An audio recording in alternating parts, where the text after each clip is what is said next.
Dari jawaban yang diberikan, keterangan diberikan oleh ahli dalam persidangan hari ini, itu sangat menguatkan posisi bahwa para nasabah adalah pihak ketiga, karena para nasabah korban yang tidak punya akses terhadap persidangan perkara yang lain, karena tidak punya akses, namun ternyata asetnya dirampas. Memang asetnya diinvestasikan dalam perusahaan asuransi. Nah, perusahaan asuransi pun ini yang diinvestasikan oleh nasabah ini juga tidak menjadi tersangka tadi seperti keterangan ahli tadi. Artinya dalam keadaan tidak bersalah terhadap suatu peristiwa pidana, namun ternyata dirampas. Dan ini sangat menyakitkan buat para nasabah. Dan saya tambahkan, selain yang disampaikan oleh ahli, ada juga yang sudah sampai nggak bisa punya uang berobat. Karena selama ini mereka sudah memasukkan uangnya ke dalam asuransi dengan mengharapkan ada income, pendapatan yang buat masa tua atau selama sakit itu. Nah, ternyata uangnya nggak ada. Ada yang sampai sudah meninggal karena sudah tidak punya uang untuk berobat. Ya, ada yang sampai meninggal. Inilah yang kami sedihkan, sangat sedih. Nggak cuma satu, ada beberapa orang yang sudah meninggal karena tidak punya uang untuk berobat. Karena kita tahu pengobatan itu cukup mahal di Indonesia, ya, walaupun udah ada BPJS, namun ada sakit-sakit tertentu yang memerlukan biaya yang mahal.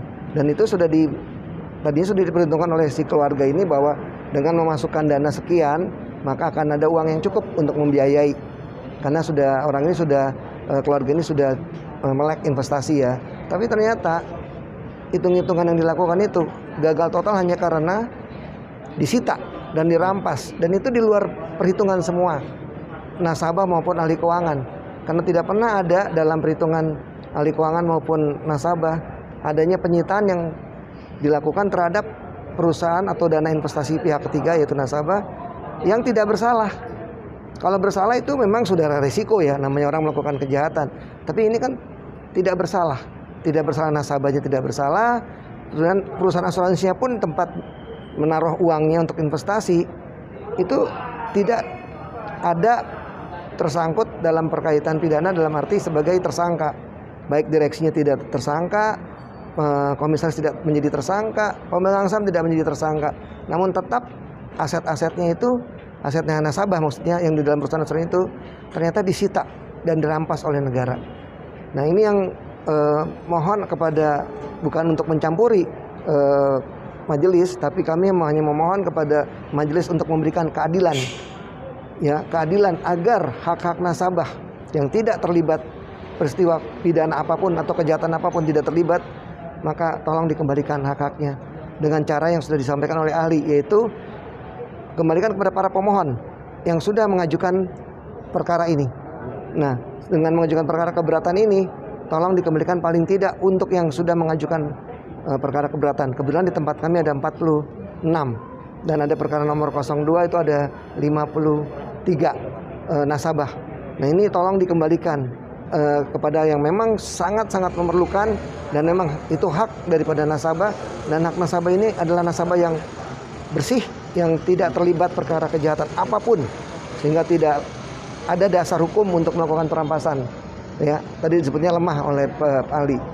Itu yang kami sampaikan. Mudah-mudahan jeritan daripada para nasabah ini yang kami sampaikan ini mencapai telinga ataupun hati nurani para majelis maupun juga kejaksaan.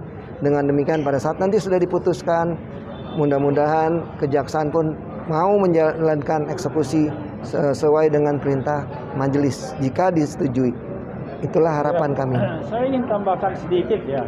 Jadi tadi mengenai harapan dari pemohon, tentu kan sangat mengharapkan dikabulkan permohonan mereka. Betul. Kalau itu dikabulkan, nah perusahaan itu kan nasabahnya kan tidak hanya yang mengajukan keberatan ini, ya, yang meminta supaya pengadilan membatalkan perampasan itu, ya kan. Oleh karena itulah saya katakan perlu koordinasi. Jadi tentu prioritas itu adalah nasabah-nasabah yang sudah ada di daftar ini, yang mengajukan ini, yang memberikan kuasa tadi. Ya, yang itu saya kembali koordinasi dengan kuasa hukum ya perwakilan dari, karena tidak mungkin masing-masing nasabah kan langsung, nanti lawyer, pengacara, advokat sebagai kuasa lah yang berkoordinasi. Ya, jangan sampai dana yang sudah dikembalikan ini dipergunakan untuk nasabah yang lain yang tidak mengikutkan diri memohon kepada majelis, kepada hakim untuk pembatalan itu, pencabutan perampasan, penyitaan itu, begitu. Nah, itulah ya suatu keadilan. Jangan sampai orang yang tidak ikut berjuang mereka duluan mendapatkan. Itu nggak boleh terjadi. Itu.